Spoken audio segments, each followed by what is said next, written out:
성도 여러분, 밤새 안녕히 주무셨습니까? 또 복된 날이 밝았습니다.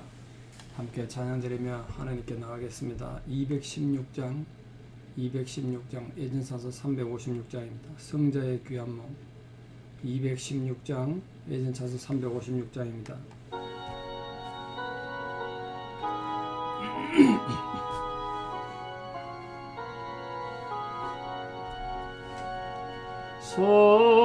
성자의 귀한 몸 날 위하여 버리신 그 사랑 고마워라.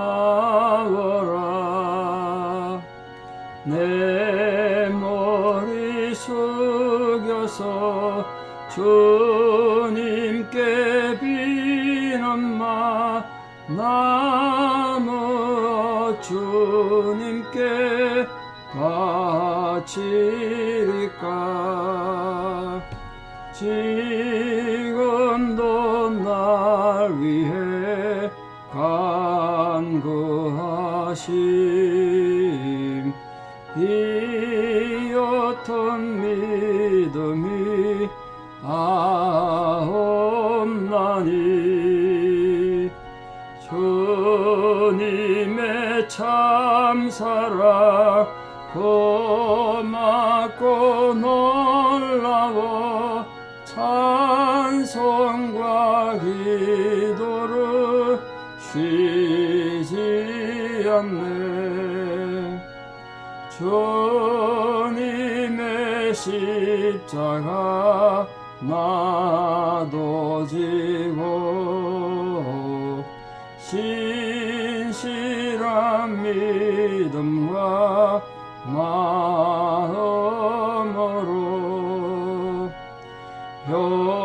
형제의 사랑과 친절한 위로를 네게 나 베풀게 하옵소서. 만 가지 은혜를 받았으니 내 평생 슬프나 즐거우나 이 몸을 온전히 주님께 바쳐서 주님만 위하여 늘 살겠네.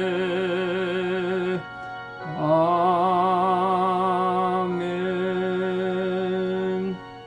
함께 신앙 고백 드리겠습니다. 나는 전능하신 아버지 하나님 천지의 창조주를 믿습니다. 나는 그의 유일하신 아들 우리 주 예수 그리스도를 믿습니다. 그는 성령으로 잉태되어 동정녀 마리아에게서 나시고 본디오 빌라도에게 고난을 받아 십자가에 못 박혀 죽으시고 장사된 지 사흘 만에 죽은 자 가운데서 다시 살아나셨으며 하늘에 오르시어 전능하신 아버지 하나님 우편에 앉아 계시다가 거기로부터 살아있는 자와 죽은 자를 심판하러 오십니다. 나는 성령을 믿으며 거룩한 공교회와 성도의 교제와 죄를 용서받는 것과 몸의 부활과 영생을 믿습니다. 아멘. 2023년 3월 15일 수요일 새벽입니다. 하나님 주신 말씀 로마서 8장 18절에서 23절입니다. 로마서 8장 18절에서 23절입니다. 로마서 8장 18절 봉독에 올립니다. 생각하건대 현재의 고난은 장차 우리에게 나타날 영광과 비교할 수 없도다. 피조물이 고대하는 바는 하나님의 아들들이 나타나는 것이니 피조물이 허무한데 굴복하는 것은 자기 뜻이 아니요 오직 굴복하게 하시는 이로 말미암음이라. 그 바라는 것은 피조물도 썩어짐의 종노릇한 데서 해방되어 하나님의 자녀들의 영광의 자유에 이르는 것이니라. 피조물이 다 이제까지 함께 탄식하며 함께 고통을 겪고 있는 것을 우리가 아느니라. 그뿐 아니라 또한 우리 곧 성령의 처음 익은 열매를 받은 우리까지도 속으로 탄식하여 양자될 것 곧 우리 몸의 속량을 기다리느니라. 아멘. 본문 말씀을 군데군데 암초가 있죠. 해석 잘못하면 이해하기 좀 힘든 부분이 있습니다. 그런 면에서 로마서가 조금 우리가 접근하기 쉽지 않은 성경이라는 생각을 합니다. 성경에서 우리 인생의 고난에 대하여 많은 부분을 다루는 성경들이, 중요한 성경들이 있죠. 그 중에 로마서가 이 성경 중에 특히 갑자기 고난에 대해서 지금 얘기한다는 게 앞뒤 사실 문맥이 잘 안 맞는데요. 그러니까 굉장히 중요하게 다루죠. 이 로마서가 우리에게 영원한 구원, 참된 구원을 어떻게 받게 할 것인가, 이게 이제 주제인데, 거기서 현재의 고난, 우리 성도님들 살다 보면 뭐 여러 가지 힘들고 어려운 상황 있지 않겠습니까? 어제 본문에 보시다시피 우리가 주님과 함께 영광을 받기 위해서는 고난도 함께 받아야 된다. 근데 사람들 되게 고난을 받기 싫어하잖아요. 아, 예수 믿고 잘 되고 좋기를 바라지, 예수 믿었는데 삶이 힘들어 어렵게 누가 바라겠어요. 근데 여기 고난에 대신 바울이 얘기합니다. 근데 성도가 세상을 살아가면서 고난이 참 힘들고 어려운 게 사실이죠. 근데 이 고난이 내세 우리가 받을 영광에 비하면 현재의 고난이 아무것도 아니라는 거예요. 아무것도 아니라. 그래서 어떻게 설명했냐면, 현재 고난은 미래의 영광과 비교하면 비교할 수도 없을 정도로 미래의 영광이 귀하고 크다. 그렇게 현재 고난을 우리 이겨야 된다. 지금 그렇게 말하고 있습니다. 좀 구체적으로 말씀드리면, 현재의 고난은 우리가 피조물로서 오는 상대적 고난이라는 거예요. 일시적인 거죠. 사실은 극단적인 경우에 육신의 삶이 끝나면 현재 인생의 고난도 끝나는 거 아니겠습니까? 그렇지 않습니까? 그럼 미래에 우리 받을 영광은 창조주 하나님께서 베풀어 주신 건데 절대적이고 영원한 거예요. 그 영광은 영원한 거란 거예요. 그 현재 고난은 단순히 육체의 죽음으로 끝날 수 있지만, 극단적인 경우에 우리가 죽을 병이 들어서 뭐 힘들어 하기도 하고 그럴 수 있죠. 육신이 힘들어 결국 누가 일찍 죽고 싶겠습니까만, 또 그런 경우도 있지 않습니까? 우리가 사고가 나서 하나님 부름받아 일찍 갈 수도 있고, 어린 아이 때도 갈 수도 있고, 뭐 그런 거 아닙니까? 그러나 그걸로 우리 육체의 고난은 끝이 나죠. 그러나 미래의 영광은 우리가 신령한 몸으로 부활해서 영원히 이제 사는데, 영원한 존재인데, 영원히 죽지 않는 그 속에서 행복과 기쁨을 누리니까 현재 당하는 고난하고 질적으로 양적으로 비교가 안 되는 거죠. 그걸 바울이 우리에게 권면하고 위로하는 겁니다. 그리고 성도님들이 지금 현실적으로 어려움을 겪고 있거나 또 위기를 겪거나 낙심되어 있더라도 절대로 이런 위축되지 말고 스스로 자탄하지도 말고 자책하지도 말고 원망하지 마십시오. 나중에 우리가 받을 영광을 생각한다면 어떤 시험과 불같은 환난도 기꺼이 이겨낼 수 있는 거죠. 그렇지 않겠습니까? 이게 이제 말씀을, 이어지는 말씀을 통해서 우리가 미래의 영광에 대한 소망을 어떻게 가질 것인가, 지금 그걸 말하고 있습니다. 19절에 보면 미래의 영광을 얘기하기 위해서 피조물을 갑자기 언급한다. 이 피조물이 고대하는 바는 하나님의 아들들이 나타나는 것이다. 갑자기 피조물을 얘기한 이유가 뭘까요? 이때 피조물이라는 건 그 문학 용어로 제유법이라고 하는데, 제유법. 일부분을 가지고 전체를 나타내는 거. 그걸 말합니다. 제유법이라 그래요. 그 제유법으로 피조물이라는 건 이 지상에 존재하는 모든 피조물을 말하는 거예요. 모든 사물, 우주 전체를 말하는 거예요. 그 피조물이라는 단어가. 여기서 피조세계의 모든 사물들이 언급되어지는 것은 이 미래에 우리가 받을 영광이 얼마나 폭과 규모가 큰가, 그걸 말하는 거야. 내 개인이 받을 영광이 아니라니까요. 우리가 하나님 앞에 영광스러운 존재가 됨으로써 우리만 영광스러운 존재가 되는 것이 아니라 모든 피조물이 하나님 앞에 영광을 누릴 거란 거예요. 그래서 우리 성도님들은 어떻게든 하나님 주신 이 땅 관리를 잘 해야 되죠. 단지 우리만 새로워지는 것이 아니라 우리를 둘러싸고 있는 모든 우주의 피조물들이 새로워진다. 그걸 바울이 생각하는 은혜를 받고 성경을 쓴 거예요. 이 미래에 하나님께서 이루실 이 구원의 역사가 성도 개인의 구원에 제한되지 않고 그 구원은 우주적 구원으로 확정되어질 것이다. 지금 그렇게 말해서 피조물이 하나님의 아들들이 나타나기를 고대한다. 왜? 하나님의 아들들이 나타나면 모든 피조물이 변화될 것이니까. 그러니까 하나님의 구원 역사는 우리 성도의 영혼을 천국으로 데려가서 끝나는 게 아니라, 우리가 천국같이 잘 살면 좋겠다 그걸로 끝나는 것이 아니라, 우리 성도님들의 영혼과 육신이 질적으로 변화되고 우주가 변화됨으로써 이루어질 그 영원한 새로운 하늘나라, 그걸 지금 말하고 있습니다. 여기 이제 우리 성도님들이 품어야 될 천국의 소망이 있죠. 만약에 지상의 삶이 계속 된다면 그 뭐 소망이 있겠습니까? 지상의 삶과 질적으로 다른, 우리가 저 하늘나라 가서 늘 영원한 천국에 대한 소망을 가지고 현재 환난과 고난을 이겨내는 복된 성도 되시고 성숙한 신앙을 가진 성도 되기를 진심으로 축복합니다. 자, 그래서 피조물들이 뭘 고대한다 그랬느냐? 하나님의 아들들이 나타나기를 고대한다 그랬습니다. 이게 하나님의 아들들이라는 건 뭐 천사 이런 개념이 아니고 바로 성도들이 변화돼서, 부활할 때 변화돼서 예수님과 같은 영광스러운 존재가 되는 것, 우리가 부활체가 돼서 영원한 하나님 영광에 들어간 존재, 이걸 지금 하나님 아들들 이렇게 표현하는 거예요. 이 피조물이 그걸 기다린다는 거예요. 왜? 그럼 피조물 자체가 변화되니까. 이 피조물들이 성도의 부활을 기다리는 건 그때 피조물들도 썩어짐의 종로를 한 데서 변화돼서 벗어나서 변화된다니까요. 그래서 이렇게 될 때까지 피조물들은, 이 부분은 좀 해석이 어렵습니다만, 허무한데 굴복하게끔 하나님 만들어 놨대요.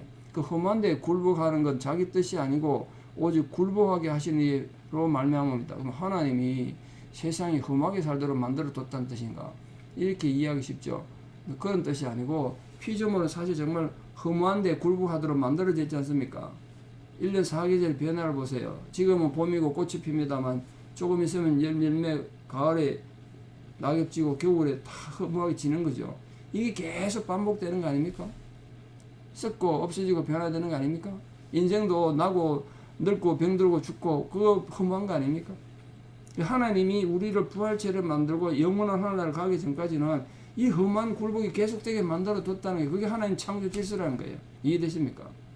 그 인간을 허무하게 살도록 줬다는 뜻이 아니라, 그 허무한 소망 없는, 하나님 없으면 소망 없는 그런 것들이 계속 반복된다. 썩어지고 변하고 없어지는 물질의 순환을 말하는 거예요. 그걸 썩어짐의 종도를 한다, 이렇게 표현했습니다. 이게 물질의 변화는 이게 우연이 된 것이 아니라 하나님의 주권적 의지의 결과로 됐다는 거예요. 하나님이, 물론 하나님 처음 창조하실 때는 그런 뜻이 아니었겠습니다만, 인간이 타락함으로써 우주 전체가 영향을 받은 거예요.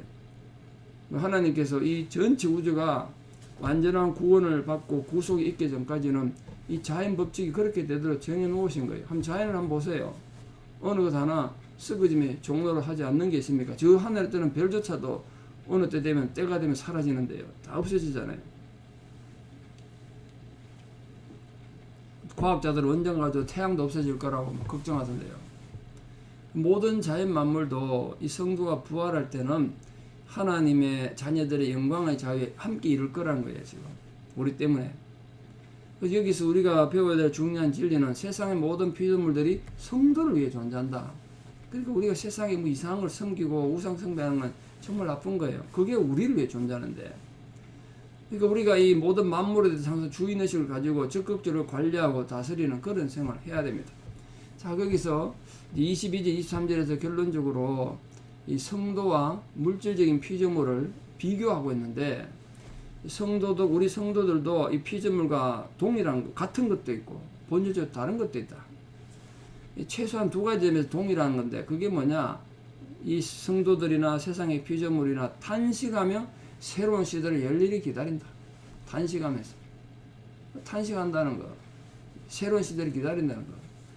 그러니까 우리가 하나님의 구원받은 백성이지만 세상 보면 참 탄식이 나오지 않습니까? 오늘도 들려오는 온갖 그 안 좋은 뉴스들 보세요. 세상이 힘들고 어려운 것 알잖아요. 탄식이 나오죠. 그러니까 우리 당연히 이런 고난이 없는, 모순이 없는, 무질서가 없는 그런 영원한 질서와 아름다운 평화의 나라, 영원한 나라를 기다리게 되잖아요. 그 피조물도 그렇고 우리도 그렇다는 거예요.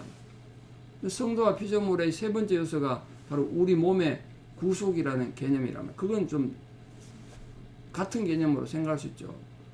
피조물이, 우주가 우리처럼 구원받는다 이렇게 표현할 수는 없겠습니다만, 그래서 성도가 구원받고 우리가 부활되어서 온 우주가 새롭게 변화되어질 때는 그 우주도 우리의 영향을 받아서 새롭게 된다고 지금 바울이 말하고 있는 겁니다. 그런 점에서 같다고 얘기할 수 있죠. 그러나 본질적으로 다른 점 하나가 있죠. 성도와 피조물이. 성도만이, 우리들만이 세상의 피조물과는 달리 성령의 처음 익은 열매를 받았단 말이에요. 성령의 처음 익은 열매예요. 성령의 처음 익은 열매란 뭐냐? 이 처음 익은 열매라는 개념은 이 구약 성경 전반에 걸쳐서 자주 나오죠.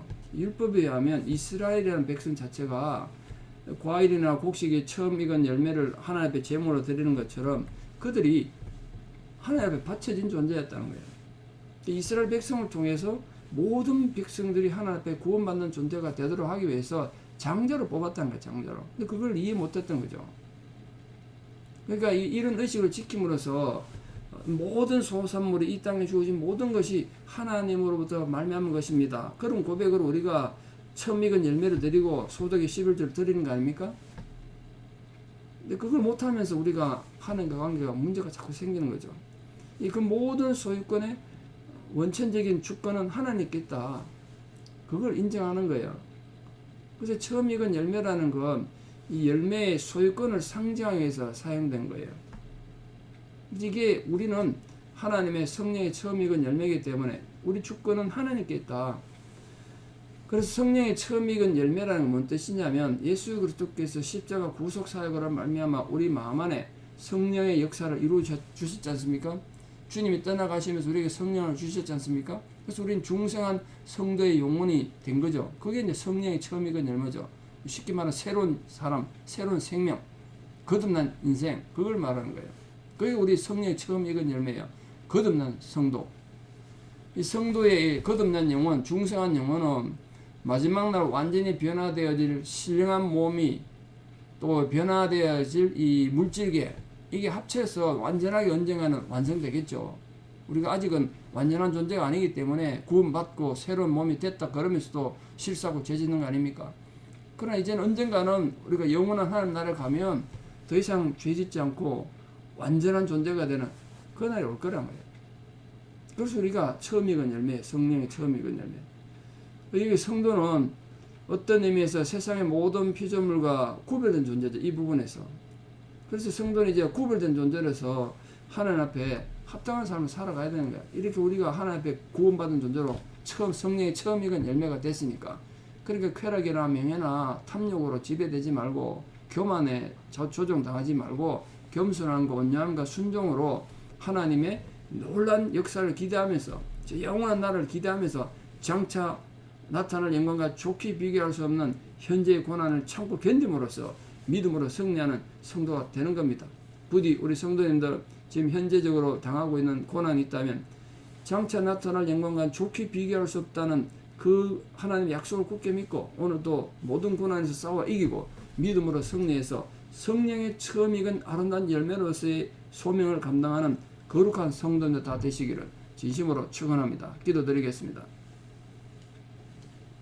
아버지 하나님의 은혜와 사랑을 감사합니다. 하나님께서 우리를 만물 중에 모든 피조물과 달리 성령의 처음 익은 열매로 우리를 구별하여 하나님 백성 되게 해 주셨습니다. 그를 통해서 우리가 이 모순되고 문제 많은 세상을 육신을 가지고 살아가는 동안 말로 다할 수 없는 환난과 고난을 당하기도 합니다. 그러나 우리가 현재 고난을 당하지만 장차 나타날 영광과는 좋게 비교할 수 없다는 사실을 알고 어떤 고난에서도 좌절하거나 절망하거나 원망으로 하나님을 떠나는 것이 아니라 장차 나타날 영광을 생각하며 또 그 고난을 이기고 극복하고 인내함으로 우리의 구원을 이루어가는 귀한 성도들에게 도와주시옵소서. 진실로 우리가 성령의 처음 익은 열매가 됨으로써 이제는 세상에서 하나님의 법을 따라가고 하나님의 가르침을 따라 순종하고 인내하고 거룩한 삶을 살려고 노력하는 주의 기쁨이 되는 자녀들 되게 도와주시옵소서. 오늘 이 하루의 삶에도 주의 거룩한 성령이 모든 성도들과 함께 인도하여 주시고 주장하여 주시옵소서. 이제는 우리 주 예수 그리스도의 은혜와 하나님 아버지의 만극하신 사랑과 성령님의 위로 교통 역사하심이 진실로 주를 사랑함으로 주의 거룩한 백성으로 살아가며 이후에 좋게 비교할 수 있는 영광의 미래를 기대하며 그 영광에 대한 소망을 가지고 믿음으로 살아가게 결단하는 사랑하는 성도님들의 신앙의 고백 위에 또 우리 사랑하는 모든 자녀들 삶 위에 이제부터 영원토록 함께 하시옵기를 간절히 축원합니다. 아멘. 예, 여러분 오늘 수요일입니다. 이따 저녁에 수요예배도 많은 참석 바라고 모두 건강하시고 내일 또 뵙겠습니다. 감사합니다.